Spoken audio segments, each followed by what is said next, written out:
வணக்கம். இன்னும் பத்திரிகைகளோடு சந்திப்பதன் மகிழ்ச்சி. என்றும் தாயகத்திலிருந்து வெளியாகி இருக்கும் உதயன் விளம்பரி தினக்குரல் மற்றும் ஈழநாடு பத்திரிகைகளோடு உங்களை சந்திக்கப் போகின்றோம். இன்றைய தினம் 4ஆம் தேதி பிப்ரவரி மாதம் 2025ஆம் ஆண்டு செவ்வாய்க்கிழமை. இந்த நாள் உங்கள் எல்லோருக்குமே பாதுகாப்பான இனிய நல்லதொரு நாளாக அமையட்டும். இன்றைய தினம் இலங்கையை பொறுத்தவரையிலே சுதந்திர தினம் கொண்டாடப்படுகிறது. குறிப்பாக இது தெற்கு பகுதியிலே அதிகளவாக சுதந்திர தினமாக அனுஷ்டிக்கப்படுகிறது. வடக்கை பொறுத்தவரையிலே அல்லது வடக்கு கிழக்கு தமிழர் தாயகங்களை பொறுத்தவரையிலே இதை ஒரு கரி நாளாக அனுஷ்டிக்குமாறு அழைப்பு விடுக்கப்பட்டிருக்கிறது. குறிப்பாக இது தமிழ் அமைப்புகளால் இந்த அழைப்பானது விடுக்கப்பட்டிருக்கிறது. ஒவ்வொரு தடவையும் சுதந்திர தினத்தன்று இவ்வாறான ஒரு விடயம் செய்யப்படும். குறிப்பாக இலங்கைக்கு சுதந்திரம் கிடைத்தாலும் தமிழ் மக்களுக்கு சுதந்திரம் கிடைக்கவில்லை என்பதை உறுதிப்படுத்துவதாகவே இந்த செயல்பாடுகள் அமையும். போராட்ட காலத்தில் மாத்திரமல்லாமல் போராட்டம் முடிந்த பின்னரும் இதே போல ஆயுதங்கள் மௌனிக்கப்பட்ட பின்னரும் இந்த விடயம் தொடர்ந்து கொண்டிருக்கிறது. ஒவ்வொரு வருடமும் சுதந்திர தினத்தை கரி நாளாக காணாமல் போன உறவுகள், அரசியல் கைதிகளுடைய உறவுகள், பொது அமைப்புகள் என பலரும் இதனை அனுஷ்டிப்பது வழமை. இந்த நிலையிலே இந்த சுதந்திர தினத்தையும் கரி நாளாக அனுஷ்டிக்குமாறு தமிழ் அமைப்புகள் கோரிக்கை விடுத்திருக்கக்கூடிய விடயங்களை இன்றைய பத்திரிகைகளிலே பார்க்க முடிகிறது. அதே நேரத்திலே வடக்கு கிழக்கு விவசாயிகளுக்கு அரசு உரிய தீர்வு வழங்கவில்லை என்கின்ற விடயங்களை செல்வம் எம்பி சுட்டி காட்டியிருக்கிறார். குறிப்பாக இப்பொழுது ஏற்பட்டிருக்கக்கூடிய வெள்ள அனர்த்தமாக இருக்கட்டும், மானியங்களில் வழங்கப்படக்கூடிய உரங்கள் அவை சார்ந்த விடயங்களாக இருக்கட்டும், வடக்கு கிழக்கு பிரித்து பார்க்கப்படுவதாக அவர் சுட்டிக்காட்டியிருக்கிறார். இதே நேரத்திலே தைட்டி விவகாரம் அண்மையிலே பேசப்பட்டிருக்கிறது. ஜனாதிபதி முன்னிலையிலேயே அது பேசப்பட்டிருக்கிறது. ஒரு சிலர் பேசியிருக்கிறார்கள், அந்த சட்டவிரோத கட்டிடம் அது விகாரியாக இருந்தால் என்ன, அது எந்த கட்டிடமாக இருந்தால் சட்டவிரோத கட்டிடமாக இருந்தால் அதனை இடிக்க வேண்டும் என ஒரு தரப்பினர் கோரிக்கை வைக்கும்போது இன்னும் ஒரு தரப்பினர் அது இடிக்க தேவையில்லை, அது மக்களிடையே மீண்டும் முரண்பாடுகளை ஏற்படுத்தும், அவற்றை அவ்வாறே வைத்துக்கொண்டு அதுக்கு பதிலாக வேறு காணிகளை கொடுக்க முடியும் என்கின்ற பரிந்துரைகள் பேசப்பட்டது. ஆனால் அது பலராலும் ஏற்றுக்கொள்ளாத விடயமாக இருக்கிறது. தவறு செய்துவிட்டு அதற்கு பரிகாரமாக இதனை செய்யக்கூடாது, அந்த தவறை திருத்த வேண்டும் என்கின்ற விடயங்கள் வலியுறுத்தப்படுகின்றன. அதே நேரத்திலே அரச அதிபர் சார்ந்தவர்கள் அல்லது ஆளுநர்கள் சார்ந்தவர்கள் இந்த நிலைப்பாட்டில் இருக்கிறார்கள் என்கின்ற விடயங்களும் உன்னிப்பாக அவதானிக்கப்படுகிறது. குறிப்பாக அவர்களும் உரிமையாளர்கள் மாற்று காணிகளை கோருவதாகவே தெரிவிக்கிறார்கள். எனவே இது எவ்வாறு கையாளப்பட போகிறது, அனுர இந்த விடயத்தை எவ்வாறு கையாளப் போகிறார், தெற்கையும் அவர் கவனத்தில் கொள்ள வேண்டிய நிலைமை இருக்கிறது. நாட்டில் ஒரு மாற்றம் ஏற்பட்டிருக்கிறது. அந்த மாற்றம் தொடர்பாக இப்பொழுது பேசப்படுகிறது. வெளிநாடுகள் இந்த மாற்றத்தை தொடர்ந்து தங்களுடைய உதவிகளை வழங்க தயாராக இருப்பதாக சொல்லி வரக்கூடிய நிலையில் இவ்வாறான விடயங்கள் எவ்வாறு கையாளப்படும் என்கின்ற விடயங்கள் உன்னிப்பாக அவதானிக்கப்படுகின்றன. இதே நேரத்தில் உயிர்த்த ஞாயிறு தாக்குதல் தொடர்பான விடயங்கள் பேசப்படுகிறது. உயிர்த்த ஞாயிறு தாக்குதல் தொடர்பாக கோடபாய ராஜபக்ஷ, அசத் மௌலானா போன்ற விடயங்கள், அதே நேரத்திலே பல்வேறு நபர்களும் இது குறித்து கைதாவார்கள் என்கின்ற விடயம் சொல்லப்பட்டிருக்கிறது. உயிர்த்த ஞாயிறு அறிக்கை வெளியிட போகிறோம் என சொல்லிக்கொண்டு உதயகமன்பில ஒரு பொய்யான அறிக்கையை வெளியிட்டதாக அண்மையிலே நாங்கள் பத்திரிகைகளிலே பார்த்திருக்கின்றோம். கோடபாய ராஜபக்ஷ சான்றோரை அல்லது ராஜபக்ச குடும்பத்தினரை காப்பாற்றும் விதத்திலேயே அந்த அறிக்கை வெளியிடப்பட்டதாக விமர்சனங்கள் முன்வைக்கப்பட்டது. அதோடு கமன்பில தன்னுடைய நிலையிலிருந்து சற்று இறங்கியிருந்த விடயங்கள் பார்க்க முடிந்திருந்தது. மீண்டும் அவருடைய குரல் பதிவாகி இருக்கிறது. ஈஸ்டர் தாக்குதல் வழக்கு கோடபாய கைதாவார் என்கின்ற விடயம் ஒரு கேள்விக்குறியோடு தலைப்பிடப்பட்டு முன்னாள் அமைச்சர் கமன்பிலவினுடைய விடயம், அதாவது அவர் குறித்த செய்தி வெளியாக இருக்கிறது. அவர் வெளியிட்டிருக்கக்கூடிய செய்தி, உயிர்த்த ஞாயிறு தாக்குதல்களின் பிரதான சூத்திரதாரி என்ற அடிப்படையில் முன்னாள் ஜனாதிபதி கோடபாய ராஜபக்சவை கைது செய்ய அரசாங்கம் நடவடிக்கை மேற்கொண்டுள்ளது என்று முன்னாள் அமைச்சர் உதய கமன்பில தெரிவித்திருப்பதாக அந்த செய்தி நகர்கிறது. மேலும் செய்திகளிலே நெல்லுக்கு நிர்ணய விலை எங்கே என்கின்ற ஒரு கேள்வி கேட்கப்பட்டிருக்கிறது. பீட்ரூட் உற்பத்தி தொடர்பான தரவுகள் சேகரிப்பில் இல்லை என்கின்ற விடயம் சொல்லப்பட்டிருக்கிறது. ஆனால் களப்பயணங்களுக்காக 40,000 ரூபாய் எரிபொருள் செலவு செய்யப்பட்டிருக்கிறது.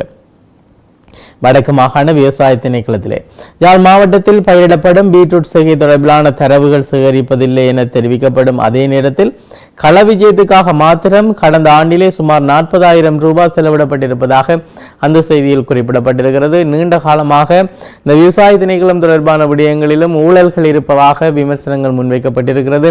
முன்னாள் ஊழியர்கள் இது தொடர்பாக விமர்சித்து வருவதையும் பார்க்க முடிகிறது. இந்த நிலையிலே பீட்ரூட் உற்பத்தி தொடர்பான தரவுகள் எதுவுமே இல்லை என்றும் அதற்கான கள பணிகளுக்கான செலவு 40,000 ரூபாய் எரிபொருளுக்காக செலவு செய்யப்பட்டிருப்பதாகவும் விமர்சிக்கப்பட்ட செய்திகளை பார்க்க முடிகிறது. அனுரவுக்கு அச்சுறுத்தல் இல்லை என்கின்ற விடயம் தரப்பட்டிருக்கிறது. ஜனாதிபதி அனுர திசாநாயக்காவுக்கு உயிர் அச்சுறுத்தல் இல்லை. இலங்கையில் அதிக உயிர் அச்சுறுத்தல் உள்ள நபர் என்றால் அது மஹிந்த ராஜபக்ஷ தான் என பொதுஜன பெரமுன தெரிவித்து வருகிறது. பொதுஜன பெரமுன அந்த அளவுக்கு தங்களுடைய தலைவர் உயிர் ஆபத்தில் இருப்பதாகவும் அந்த அளவுக்கு எதிரிகளை சம்பாதித்து வைத்திருப்பதாகவும் தொடர்ச்சியாக பதிவு செய்து வருகிறார்கள். உள்ளாட்சி தேர்தல் இன்னமும் தீர்மானம் இல்லை என்கின்ற விடயம் சொல்லப்பட்டிருக்கிறது. தமிழ் தேசிய கீதத்தால் எந்த மாற்றமும் ஏற்படாது. கஜேந்திரகுமார் எம்பி அனுர அரசுக்கு பளீர் என சொல்லப்பட்டதான செய்தி தரப்பட்டிருக்கிறது. அடிமை சாசனம் போன்ற ஒற்றையாட்சி அரசியலமைப்பை வைத்துக் கொண்டு தமிழில் தேசிய கீதம் பாடுவதால் எந்த மாற்றமும் ஏற்படாது என நாடாளுமன்ற உறுப்பினர் கஜேந்திரகுமார் பொன்னம்பலம் தெரிவித்திருக்கிறார். இதே போல தமிழில் தேசிய கீதம் பாடப்படாமல் விடும் பட்சத்திலே அதனை வைத்து விமர்சிக்கவும் பலர் தயாராக இருந்திருக்கக்கூடிய நிலையில் தமிழில் தேசிய கீதம் பாடப்படுகிறது. மாற்றாந்தாய் கைப்பிள்ளை போல தமிழ் மக்கள் நடத்தப்படுகிறார்கள் என்கிற சொற்பதங்கள் கடந்த காலங்களிலே தமிழிலே தேசிய கீதம் பாடாத நேரத்திலே பேசப்பட்டு வந்தது. ஆனால் இந்த ஆட்சியிலே தமிழிலே தேசிய கீதம் பாடப்படும் என்கின்ற விடயம் உறுதியாக சொல்லப்படுகிறது. இன்று கரிநாள் போராட்டத்துக்கு ஏற்பாடு என்கின்ற விடயம் கட்டமிடப்பட்ட செய்தியாக தரப்பட்டிருக்கிறது. ஸ்ரீலங்காவின் சுதந்திர தினமான இன்று தமிழர்களின் கரிநாள் என்பதை வலியுறுத்தி வடக்கு கிழக்கு மாகாணங்களிலே பேரெழுச்சி போராட்டங்கள் இடம்பெற உள்ளன. வடக்கு கிழக்கு மாகாணங்களிலே வலிந்து காணாமலாக்கப்பட்டவர்களுக்காக செயல்படுகின்ற அமைப்புகளால் இந்த போராட்டங்களுக்கு அழைப்பு விடுக்கப்பட்டிருப்பதாக அந்த செய்தியிலே குறிப்பிடப்பட்டிருக்கிறது.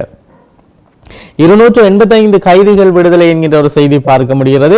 ஸ்ரீலங்காவின் 77வது சுதந்திர தினத்தை முன்னிட்டு 285 கைதிகள் இன்று ஜனாதிபதியின் பொது மன்னிப்பின் கீழ் விடுவிக்கப்பட உள்ளதாக அந்த செய்தியில் குறிப்பிடப்பட்டிருக்கிறது.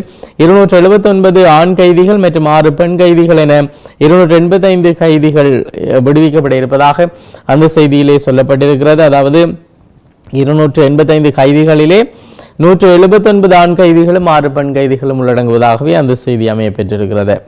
சுதந்திர தின எதிர்ப்பு 7 பேருக்கு தடை என்கின்ற விடயம் சொல்லப்படுகிறது. மட்டக்களப்பு தலைமை போலீஸ் பிரிவுக்குட்பட்ட பகுதியிலே சுதந்திர தினத்துக்கு எதிரான ஆர்ப்பாட்டமாக இன்றைய தினம் ஆர்ப்பாட்டங்கள் செய்யப்படுவதற்கு தடை பெறப்பட்டிருக்கிறது. அதில் 7 பேருக்கு தடை பெறப்பட்டிருக்கிறது. போராட்டத்துக்கு தடை விதிக்க யாழ்ப்பாண நீதிமன்றம் மறுப்பு தெரிவித்திருக்கிறது.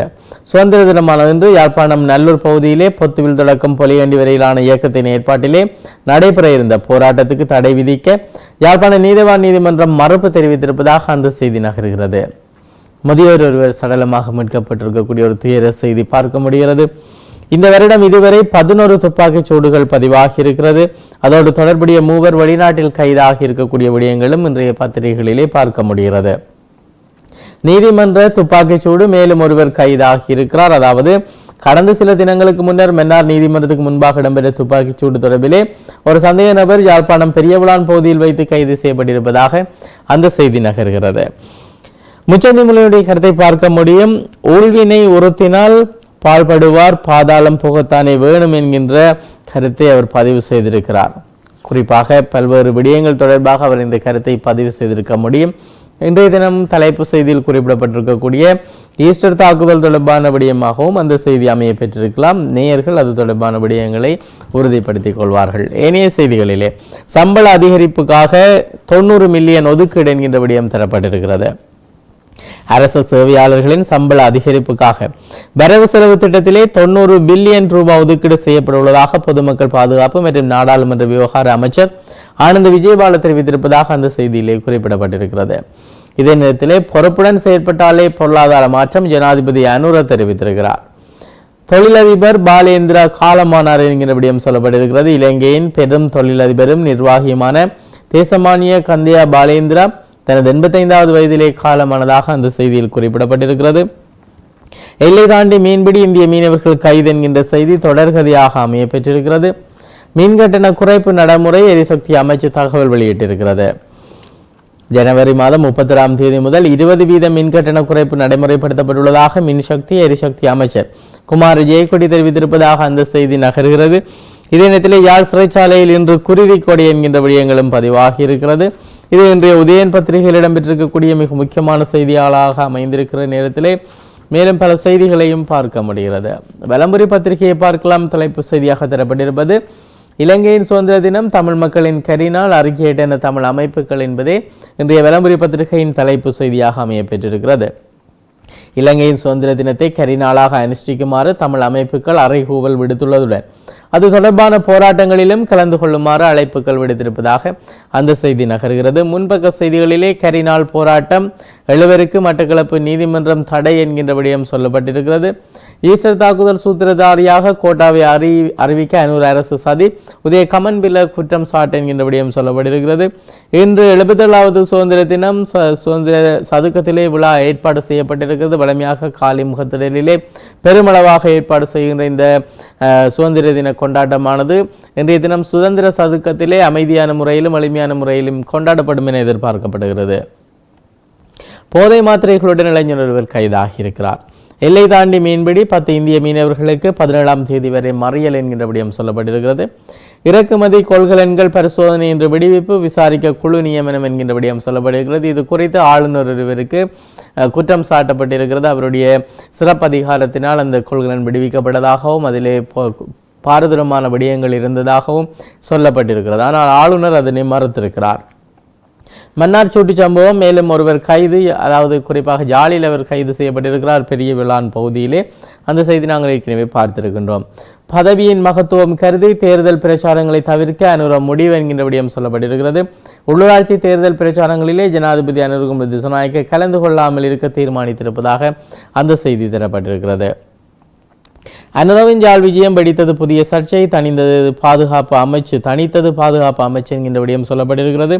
ஜனாதிபதி அனுர திசாநாயக்காவின் ஜாழுக்கான விஜயத்தின் போது விமானப்படைக்கு சொந்தமான 3 ஹெலிகாப்டர்களை பயன்படுத்தப்பட்டதாக தகவல்கள் வெளியாகி பெரும் சர்ச்சையை ஏற்படுத்தியிருப்பதாக அந்த செய்தியில் குறிப்பிடப்பட்டிருக்கிறது.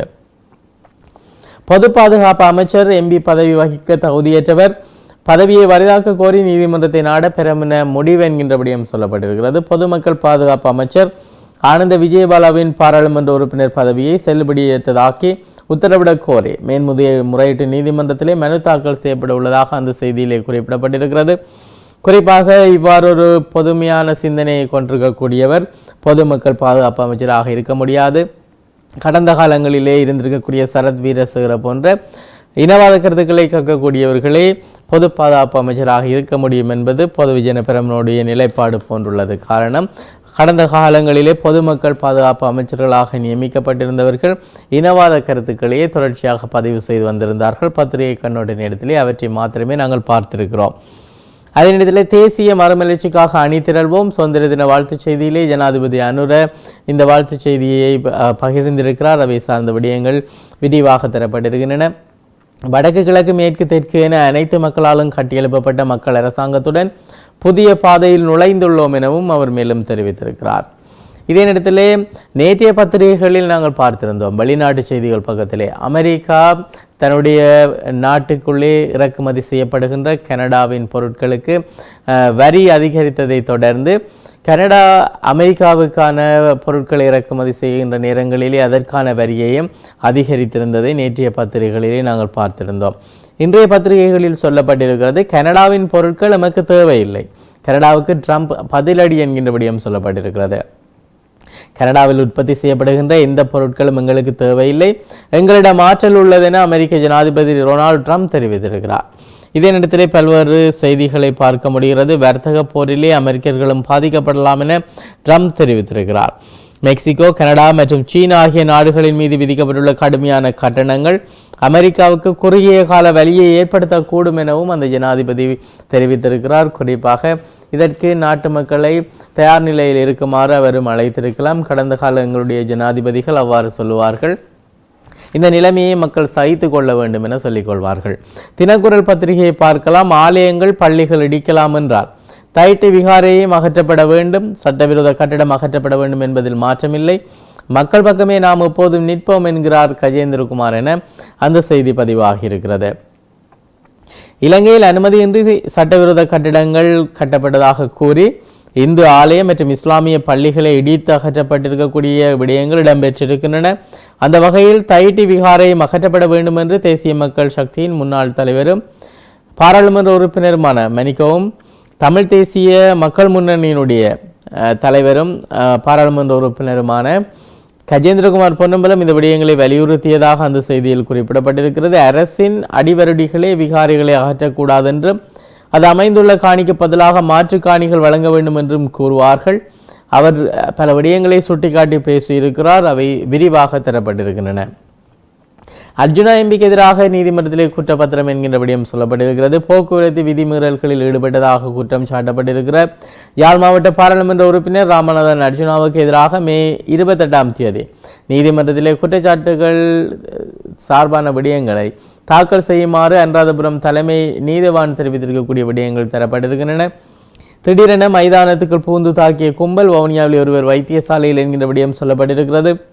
வவுனியா தபசிக்குளம் பகுதியிலே விளையாட்டு மைதானத்தில் வைத்து நேற்று நடத்தப்பட்ட தாக்குதல் சம்பவத்திலே இளைஞர் ஒருவர் காயமடைந்த நிலையில் வைத்தியசாலையில் அனுமதிக்கப்பட்டதாக அந்த செய்தியில் குறிப்பிடப்பட்டிருக்கிறது. முள்ளிவாய்க்கால் இறுதி நிமிடங்களில் சரணடைந்தவர்களின் விவரங்களை வெளியிட அரசை வலியுறுத்துங்கள். ஐநா அமைப்புக்கு ருத்ரகுமாரின் கடிதம் என்கின்ற விடயம் சொல்லப்பட்டிருக்கிறது. அருத்தந்தை பிரான்சிஸ் ஜோசப்புக்கும் விடுதலை புலிகள் இயக்க போராளிகளுக்கும் குழந்தைகள் உட்பட அவர்களின் குடும்பத்துக்கும் என்ன நடந்தது என்பது தெரியாத நிலை நீடிப்பதாக ஐநாவுக்கு அனுப்பியிருக்கக்கூடிய கடிதத்திலே ருத்ரகுமாரன் இந்த விடயங்களை குறிப்பிட்டிருப்பதாக அந்த செய்தியில் சொல்லப்பட்டிருக்கிறது. சுதந்திர தினத்தை கரிநாளாக பிரகடனம். நல்லூர் போராட்டத்துக்கு தடை விதிக்க யாழ் நீதிமன்றம் மறுப்பு தெரிவித்திருக்கிறது. கொழும்பு விடுதியில் மர்மம், தொடர்ந்து 2வது மரணம் என்கின்ற செய்தி பார்க்க முடிகிறது. கொள்ளுப்பட்டி RMD மேல் மாவட்டத்தில் உள்ள விடுதியிலே உடல்நலக் குறைவு காரணமாக மருத்துவமனையிலே அனுமதிக்கப்பட்ட 3 வெளிநாட்டினரில் ஒருவரான 27 வயதுடைய ஜெர்மன் பெண் உயிரிழந்திருப்பதாக அந்த செய்தியிலே குறிப்பிடப்பட்டிருக்கிறது. மன்னாரில் கைதான 10 இந்திய மீனவர்கள் விளக்கமறியலில் வைக்கப்பட்டிருக்கிறார்கள். அவை சார்ந்த விடயங்கள் விரிவாக தரப்பட்டிருக்கின்றன. மேடையில் கூவியதை செயலில் காட்ட முடியாத நிலையில் அரசு கையாலாகாத திசை காட்டி கடுமையாக சாடிய சஜித் என்கின்ற விடயம் சொல்லப்பட்டிருக்கிறது. கோட்டாவை கைது செய்ய முனைப்பு, பதறுகிறார் கமன் பிள்ளை என்கின்ற விடயங்கள் சொல்லப்பட்டிருக்கின்றன. இது இன்றைய தினக்குரல் பத்திரிகையின் முன்பக்க செய்தி. உட்பக்க செய்திகளிலே பல்வேறு விடயங்கள் பேசப்பட்டிருக்கின்றன. மிக முக்கியமான கருத்துக்களும் பகிரப்பட்டிருக்கிறது. அமெரிக்க பொருட்களுக்கு 25% வரி அறவிடக்கூடிய கனடாவினுடைய பிரதமர் தொடர்பான விடயங்கள் தரப்பட்டிருக்கின்றன. இலங்கையின் கடல் வளத்தை பாதுகாப்பது எமது அரசாங்கத்தின் முதன்மை நோக்கம் என கடல் தொழில் அமைச்சர் தெரிவித்திருக்கக்கூடிய விடயங்கள் பார்க்க முடிகிறது. அதே நேரத்தில் பிள்ளைகளின் எதிர்காலத்திலே சிறந்தோராக வளருவதற்கு அவர்களது செயற்பாடுகள் கண்காணிக்கப்பட வேண்டும். வடக்கு மாகாண ஆளுநர் தெரிவித்திருக்கக்கூடிய விடயங்கள் தரப்பட்டிருக்கின்றன. அதே போல பனாமா கால்வாயை அமெரிக்கா கைப்பற்றும் மீண்டும் சீண்டிய ட்ரம்ப் தொடர்பான விடயங்கள் தரப்பட்டிருக்கிறது. 30 ஆண்டு நம்பிக்கை தொடர்பான விடயங்கள், அவை அதே நேரத்தில் சுதந்திர தின கொண்டாட்டங்கள் தொடர்பான விடயங்களும் இன்றைய பத்திரிகைகளில் பதிவாகி இருக்கிறது. வடக்கு கிழக்கு விவசாயிகளுக்கு அரசு உரிய தீர்வு வழங்கவில்லை, செல்வம் எம்பி சுட்டிக்காட்டியிருக்கிறார். இது ஈழநாடு பத்திரிகையின் தலைப்பு செய்தி. அரசாங்கம் வடக்கு கிழக்கில் உள்ள விவசாயிகளின் பிரச்சனைகளுக்கு இதுவரை உரிய தீர்வை பெற்றுக் கொடுக்கவில்லை. பல்வேறு பாதிப்புகளுக்கு மத்தியிலே விவசாய செயல்முறைகளை முன்னெடுத்துள்ள விவசாயிகளின் நெல்களுக்கு உரிய நிர்ணய விலையை தீர்மானிக்க அரசாங்கம் துரித நடவடிக்கை மேற்கொள்ள வேண்டும் என டெலோ தலைவரும் பாராளுமன்ற உறுப்பினருமான செல்வம் அடைக்கலநாதன் தெரிவித்திருக்கிறார். சுரேஷ் சாலே கோட்டாவை கைது செய்ய அரசு திட்டம், உதய கமன்பில குற்றம் சாட்டியிருக்கிறார். ஒய்த ஞாயிறு தாக்குதலை மையமாக கொண்டு முன்னாள் புலனாய்வுத்துறை பணிப்பாளர் சுரேஷ் சாலே மற்றும் முன்னாள் ஜனாதிபதி கோட்டபாய ராஜபக்ச ஆகியோரை கைது செய்யும் திட்டம் தீட்டப்படுவதாக குறிப்பிட்ட ஒரு கட்சி, அந்த கட்சியினுடைய தலைவராக இருக்கக்கூடியவர் முன்னாள் பாராளுமன்ற உறுப்பினர். அவர் தொடர்ச்சியாக இவ்வாறான கருத்துக்களை பதிவு செய்து வருகிறார் கமன்பில் அவர்கள். அவர் சார்ந்த செய்தியாக அந்த செய்தி அமைய பெற்றிருக்கிறது. அதீத போதை பாவனை, யாழில் இளைஞன் மரணம். ஏற்கனவே நாங்கள் இந்த செய்தி தொடர்பாக பேசியிருக்கிறோம். தொடர்ச்சியாக இந்த செய்திகள் பத்திரிகைகளிலே பார்க்க முடிகிறது. அதே நேரத்திலே சுதந்திர தினமான இன்று ஆர்ப்பாட்டங்களை நடத்துவதற்கு 3 எம்பிக்கள் உட்பட 7 பேருக்கு தடை என்கின்ற விடயம் தரப்பட்டிருக்கிறது. கடைகளுக்கு வெளியே பொருட்களை காட்சிப்படுத்தினால் இனி நடவடிக்கை, யாழ் போலீசார் எச்சரிக்கை விடுத்திருக்கிறார்கள். சுதந்திர தினத்தை முன்னிட்டு 285 கைதிகள் இன்று விடுதலை என்கின்ற விடயம் சொல்லப்பட்டிருக்கிறது. கைதான இந்திய மீனவர்களில் ஒருவருக்கு 6 மாத சிறை, 40 லட்சம் ரூபாய் தண்டப்பணம், 7 பேர் நிபந்தனையுடன் விடுதலை செய்யப்பட்டிருப்பதான விடயங்களும் சொல்லப்பட்டிருக்கின்றன. அதே நேரத்திலே சுதந்திர தின கொண்டாட்டம் இன்று என்கின்ற விடயங்களும் குறிப்பிடப்பட்டிருக்கிறது. ட்ரம்ப் தீர்மானத்தால் இலங்கையின் அரசு சாரா நிறுவனங்கள் நெருக்கடியில் என்கின்ற விடயங்கள் சொல்லப்பட்டிருக்கின்றன. ஆனந்த விஜயபாலவின் எம்பி பதவி செல்லுபடியற்றதாக்குமாறு கோரி மனு தாக்கல் செய்யப்பட்டிருக்கிறது. அவை சார்ந்த விடயங்களும் இன்றைய பத்திரிகைகளிலே குறிப்பாக ஈழநாடு பத்திரிகையின் முன்பக்க செய்திகளாக பதிவாகி இருக்கிறது. தைட்டி விகாரை விவகாரம் குறித்து வடக்கு ஆளுநர் செயலகம் விளக்கம் அளித்திருக்கிறது. புலிகளின் நிகழ்ச்சி நிரலை செயற்படுத்துகிறது அரசு குற்றம் சாட்டுகிறார் சாகர காரியவசம் என்கின்ற செய்திகள் தரப்பட்டிருக்கின்றன. அதே நேரத்தில் 2025ஆம் ஆண்டிலே வெளிநாட்டவர்கள் 100 குழந்தைகளை தத்தெடுக்க அனுமதி என்கின்ற விடயங்கள் சொல்லப்பட்டிருக்கிறது. அதே போல மேலும் பல செய்திகளை பார்க்க முடிகிறது. சமஷ்டி அரசமைப்பை நிறைவேற்றவே மஹிந்தவை ஓரங்கட்டுவதற்கு வியூகம், அவரது பேச்சாளர் குற்றம் சாட்டியிருக்கிறார். இவை சார்ந்த விடயங்கள் இன்றைய பத்திரிகைகளிலே விரிவாக தரப்பட்டிருக்கின்றன. நாளாந்த முதியன் விளம்பரி தினக்குரல் மற்றும் ஈழநாடு பத்திரிகைகளோடு உங்களை சந்தித்து வருகின்றோம் என்று முக்கிய செய்திகளை தந்து விடைபெறுகின்றோம். விடைபெறும் நான் ஹோஸ்டோ, என்னோட கலையத்தில் சிவம் அவர்கள் இணைந்திருக்கிறார். மீண்டும் பத்திரிகைகளோடு உங்களை சந்திக்கிறோம். நன்றி.